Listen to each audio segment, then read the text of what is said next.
की जाएगी। एमपी में लंबे वक्त से कर्मचारियों का प्रमोशन अटका है और ऐसे में अब कर्मचारियों को प्रमोशन मिलने की उम्मीद है। प्रमोशन में आरक्षण के मामले को लेकर सपाक्स और अजाक्स आमने सामने हैं। सपाक्स स्थापक संयोजक केएस तोमर का कहना है कि कोर्ट ने साफ कर दिया है कि अंतरिम राहत नहीं, सीधे फैसला आएगा। बिना डेटा के प्रमोशन के नए नियम बना दिए गए। उधर अजाक्स प्रदेश महासचिव गौतम पाटिल का दावा है कि 2025 में पदोन्नति के नए नियम अजाक्स के हित में नहीं थे। नए नियम एसटी एससी के हित में नहीं थे, फिर भी कर्मचारियों के लिए हमने समर्थन किया।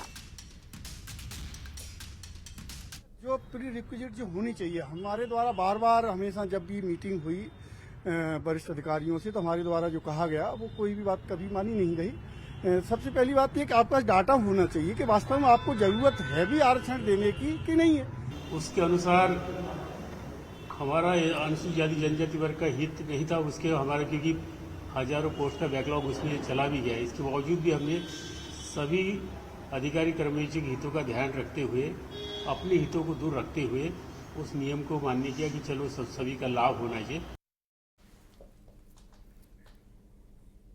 तो प्रमोशन में आरक्षण मामले पर सियासी घमासान जो है देखने को मिल रहा है। पूर्व मंत्री पीसी शर्मा ने कहा कि सिर्फ महामंत्रालय में बैठक चलती रहेगी, बैठक में निर्णय कुछ नहीं होता। उधर बीजेपी का दावा है कि सरकार इस मुद्दे को लेकर कितनी संवेदनशील है, इसका अंदाजा इसी बात से लगाया जा सकता है कि खुद सीएस बैठक ले रहे हैं।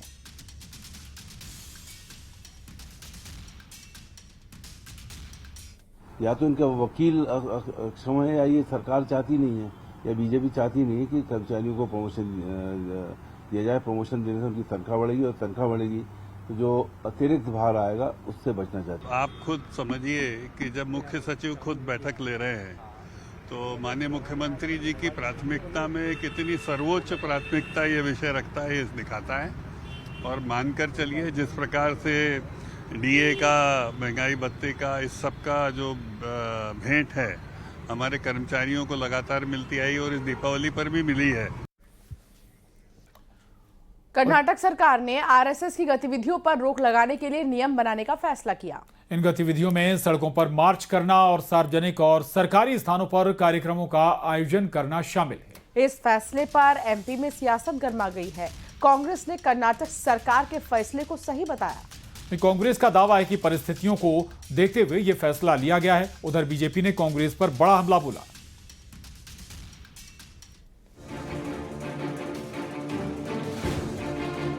कर्नाटक सरकार ने आरएसएस की गतिविधियों पर रोक लगाने के लिए नियम बनाने का फैसला लिया है। ये फैसला कर्नाटक सरकार के मंत्री की ओर से लिखे गए पत्र के बाद लिया गया। कर्नाटक सरकार ने संघ की गतिविधियों में सड़कों पर मार्च करना, सार्वजनिक और सरकारी स्थानों पर कार्यक्रम का आयोजन करना शामिल है। साथ ही सरकार ने निर्देश दिया है कि सरकारी और सरकारी सहायता प्राप्त स्कूलों, सार्वजनिक मैदानों या फिर बाकी सरकारी संपत्तियों में आरएसएस की शाखाएं नहीं लगाई जानी चाहिए। कर्नाटक सरकार ने यह फैसला मंत्री प्रियांक खड़गे के लिखे गए पत्र के बाद लिया है। कर्नाटक सरकार के इस फैसले पर एमपी में सियासत गर्मा गई है। कांग्रेस ने कर्नाटक सरकार के फैसले को सही बताया है।